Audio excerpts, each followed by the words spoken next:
Բարի գալուստ մեր Աստվածաշնչի հերթական ճամփորդություն։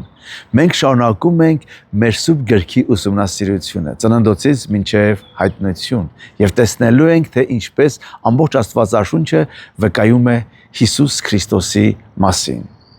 Այսօր սկսում ենք Հեսոյի գիրքը եւ ուսումնասիրելու ենք Հեսոյի առաջի եւ երկրորդ գլուխները։ Երկրորդ օրինացգիրքը ավարտվեց Մովսեսի մահվամբ, իսկ այժմ սկսվում է նոր ժամանակաշրջան։ Աստված կանչում էր Հեսոյին առաջնորդելու ժողովրդին դեպի խոստման երկիր։ Այստեղ թաքնված է մի շատ գեղեցիկ հայտնություն։ Հեսու անունը եբրայերեն նշանակում է Տերը փրկություն է։ Նույն անունն է, որ հունարենում դառնում է Հիսուս։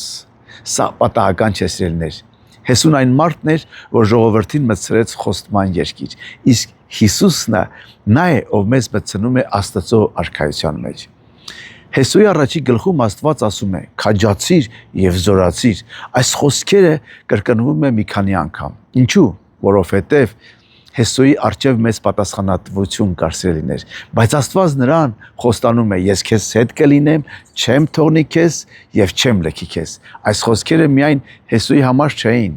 դրանք նաեւ այսօր մեզ համար են, սիրելիներ։ Մատթեոս 28:20-ում Հիսուսն ասում է. «Ես ձեզ հետ եմ բոլոր օրերում մինչև աշխարհի վերջը»։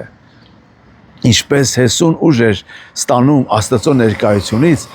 այդպես էլ մենք ենք զորանում Հիսուսի ներկայությունից։ Հեսոյի առաջի գլխում Աստված նաև ասում է. «Թող օրենքի այս գիրքը քո բերանից չհեռանա, այլ խորհիր նրա վրա ցերեկ եւ գիշեր»։ Հաղթանակը սկսում է Աստծո խոսքի հետ հարաբերությունից։ Շատ մարդիկ այսօր ուզում են հաղթանակ, բայց անտեսում են Աստծո խոսքը։ Սակայն Աստված ցույց է տալիս, որ իրական հաջողությունը ծնվում է հնազանդությունից։ Հեսոյի երկրորդ գլխում տեսնում ենք Ռախաբի պատմությունը։ Նա հեթանոս կին էր, որը ապրում էր Երիքովում, բայց երբ լսեց, թե ինչ է արել Աստված, հավատաց նրա զորությանը։ Նա ընդունեց հետախույզներին եւ փրկվեց։ Ամենահետաքրքիրը սա չէ։ Ամենահետաքրքիրը այն է, որ Ռախաբը հետագայում մտավ Մեսիայի տոհմաբանության մեջ։ Մատթեոս առաջի գլխում նրա անունը գրված է Հիսուս Քրիստոսի նախահայրերի շարքում։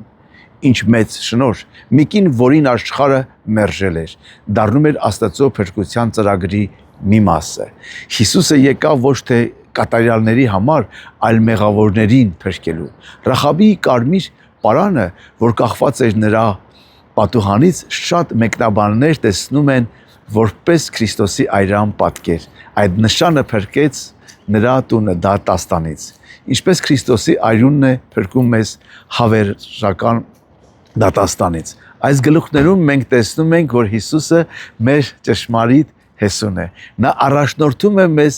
քաջալերում է մեզ, երբ վախենում ենք, եւ բացում է փրկության դուռը բոլոր նրանց համար, ովքեր հավատքով գալիս են իր մոտ։ Աղոթենք, սիրելիներ, Տեր Հիսուս, շնորհակալ ենք, որ դու մեր Հեսուն ես, մեր առաջնորդը եւ մեր փրկիչը։ Երբ